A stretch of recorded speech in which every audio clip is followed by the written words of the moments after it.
विद्यार्थियों, आज हम जिस विषय पर चर्चा करने जा रहे हैं उसका शीर्षक है मगध साम्राज्य का उत्कर्ष। जैसा कि उल्लेखित है कि 6ठी शताब्दी ईसा पूर्व 16 महाजनपद जिनका उल्लेख जैन साहित्य और बौद्ध साहित्य में मिलता है, भगवती सूत्र में जिन 16 महाजनपदों की भौगोलिक स्थिति और राजनीतिक स्थिति का वर्णन किया गया है, हम ये जानने का प्रयास करेंगे कि 6ठी शताब्दी ईसा पूर्व में मगध, जो कि एक महाजनपद था, उसने एक विशाल साम्राज्य के रूप में किस प्रकार से अपने आप को स्थापित किया। मगध के कौन कौन से राजवंश और उन राजवंशों के अंदर कौन कौन से शक्तिशाली प्रतिभाशाली शासक हुए जिन्होंने मगध की साम्राज्यवादी नीति के अंतर्गत अपने आसपास के जो राज्य थे, जो जनपद थे, उन जनपदों को आत्मसात करने के लिए न केवल मजबूरी किया, बल्कि कुछ ऐसे राज्य भी थे जिन राज्यों के साथ में उन्होंने वैवाहिक संबंध और मैत्रीपूर्ण संबंध स्थापित करने का यहाँ प्रयास किया। मगध साम्राज्य के उत्कर्ष में कौन कौन सी परिस्थितियां सहायक रही, इन कारणों की भी हम यहाँ चर्चा करेंगे और ये जानने का प्रयास करेंगे कि 6ठी शताब्दी ईसा पूर्व में मगध एक विशाल साम्राज्य के रूप में जो स्थापित हुआ और इसके अंदर जो महानतम शासक हुए, उन शासकों की नीतियां किस प्रकार से अपने पड़ोसी राज्यों के साथ में रही। 6ठी शताब्दी ईसा पूर्व में बुद्धकालीन भारत के राजनीतिक जीवन में राजतंत्रात्मक और गणतंत्रात्मक दोनों ही तरह की प्रवृत्तियां इस समय काम कर रही थी। यहां डॉक्टर हेमचंद्र राय चौधरी का मानना है कि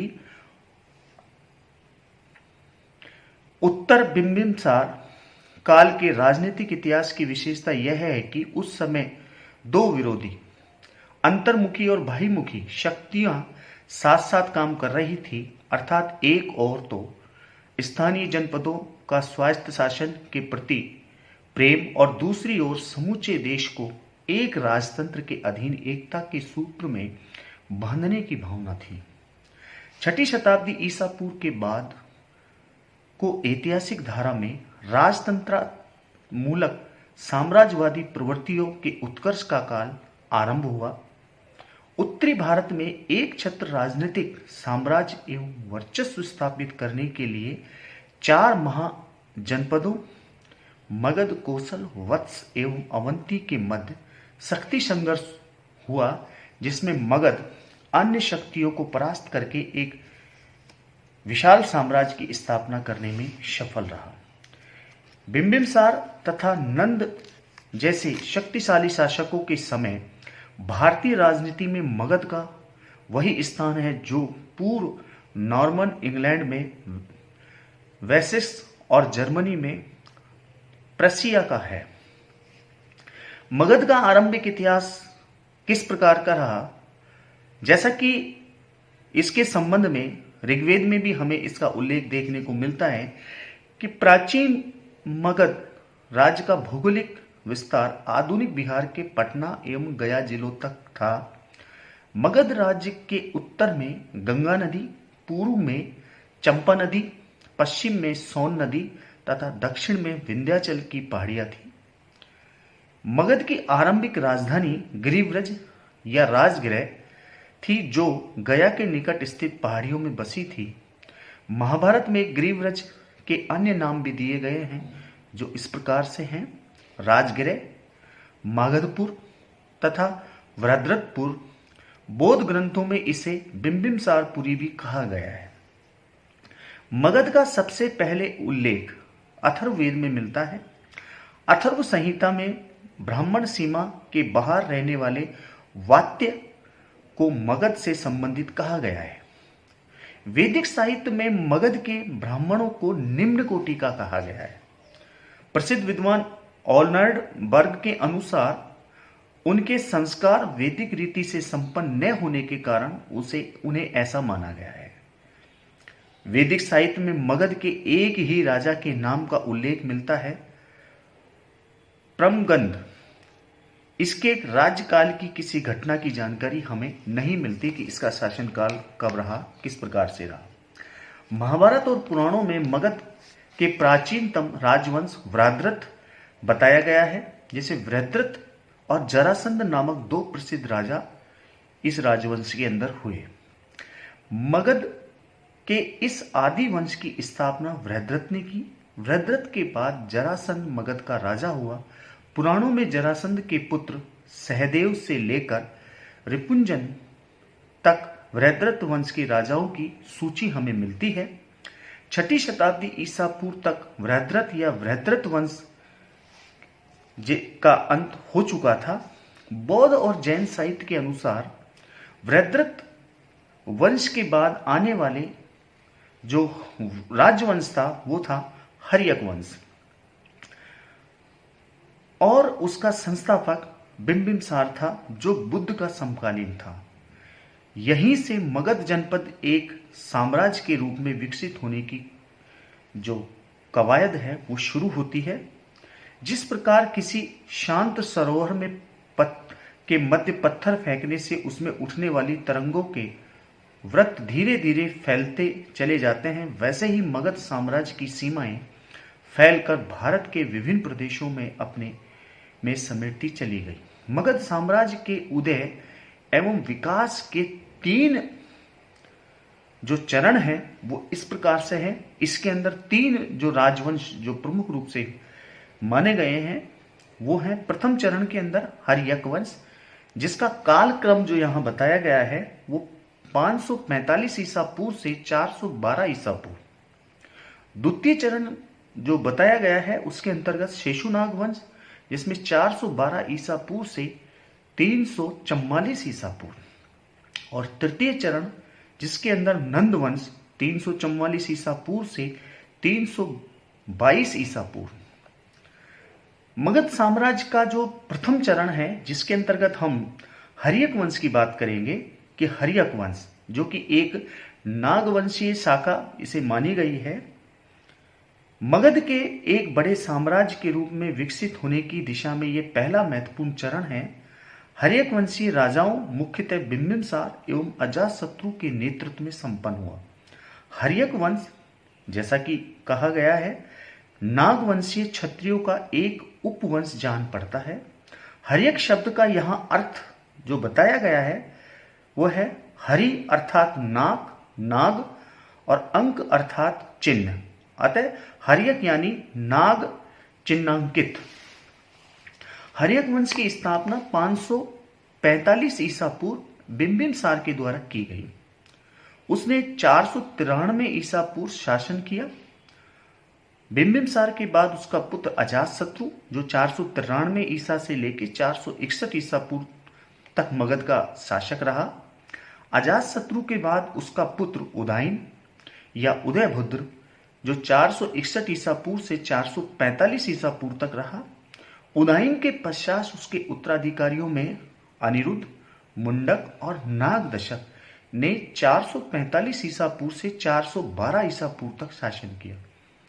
412 ईसा पूर्व में हर्यक वंश का अंतिम जो शासक हुआ वो हुआ नागदशक या दर्शक को शिशुनाग ने परास्त करके मगध में एक नए राजवंश की स्थापना की जिसे शेषुनाग वंश कहा जाता है।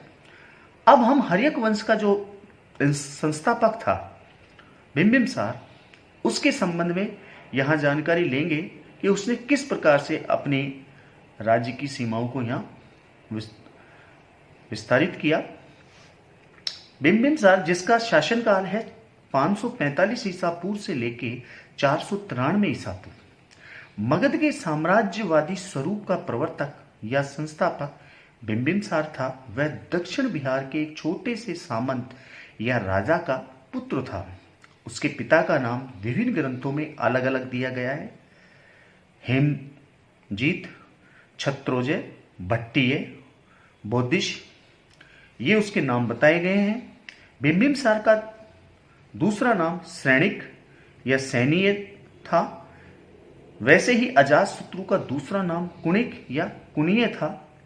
डीआर भंडारकर, इतिहासकार डीआर भंडारकर के अनुसार बिंबिसार शुरू में लिच्छवियों का सेनापति था जो उस समय मगध पर शासन करते थे। कुछ समय बाद बिंबिसार मगध के का स्वतंत्र शासक बन गया। इस मत को स्वीकार करने में विद्वानों को कुछ कठिनाइयां हैं कि महावंश में यह स्पष्ट कहा गया है कि बिंबिसार जब 15 वर्ष का था तब उसके पिता ने उसे स्वयं सिंहासन पर आरूढ़ किया। इससे यह संकेत मिलता है कि बिंबिसार के पिता स्वयं राजा थे। बिंबिसार एक महत्वाकांक्षी, कुशल एवं कूटनीतिक शासक था। उसने समकालीन राजनीतिक परिस्थितियों का सही आकलन किया और अपनी दूरदर्शितापूर्ण नीति से मगध के राज्य एवं प्रभुत्व को विस्तारित करने का प्रयास किया। बिंबिसार ने अपने पड़ोसी राज्यों के साथ में जो वैवाहिक और मैत्रीपूर्ण जो गठबंधन किया, जो संबंध स्थापित किया, उनकी यहां चर्चा करना आवश्यक है क्योंकि मगध राज्य की सीमाओं को विस्तारित करने में इनका महत्वपूर्ण योगदान माना गया है। वैवाहिक संबंधों द्वारा मैत्री का जो गठबंधन बिंबिसार के द्वारा किया गया, उनके अंतर्गत हम बात करें तो बिंबिसार राजनीतिक गणित का कुशल खिलाड़ी था। उसे इस बात का आभास था कि समकालीन राजनीतिक शक्तियों को युद्ध क्षेत्र में एक साथ परास्त कर पाना मगध के लिए संभव नहीं है। इसलिए उसने उन चुनिंदा राजवंशों से वैवाहिक संबंधों द्वारा मैत्री गठबंधन कर लिया जो उसके राज्य के समीपवर्ती सीमाओं को सुरक्षित रखने में सहायक बने तथा अन्य दिशाओं में मगध की विस्तारवादी नीति के समर्थक थे। डॉक्टर हेमचंद्र राय चौधरी का यह मानना है कि यूरोप के हेम्सबर्ग तथा बोरोन्स की तरह बिंबिसार भी राजवंशों से वैवाहिक संबंधों का समर्थक था। बिंबिसार द्वारा स्थापित 4 वैवाहिक संबंध राजनीतिक दृष्टि से महत्वपूर्ण हैं। इनमें पहला है, बिंबिसार ने कौशल के राजा प्रसन्नजीत की बहन कौशला देवी के साथ विवाह किया। इस वैवाहिक संबंध से बिंबिसार को शक्तिशाली कौशल जनपद की मित्रता का लाभ हुआ। साथ ही दहेज के रूप में 1 लाख के वार्षिक भू राजस्व वाला काशी ग्राम भी प्राप्त हुआ। उल्लेखनीय है कि काशी ग्राम मगध को कौशल देवी के स्नान व श्रृंगार के खर्च को पूरा करने के लिए दिया गया था।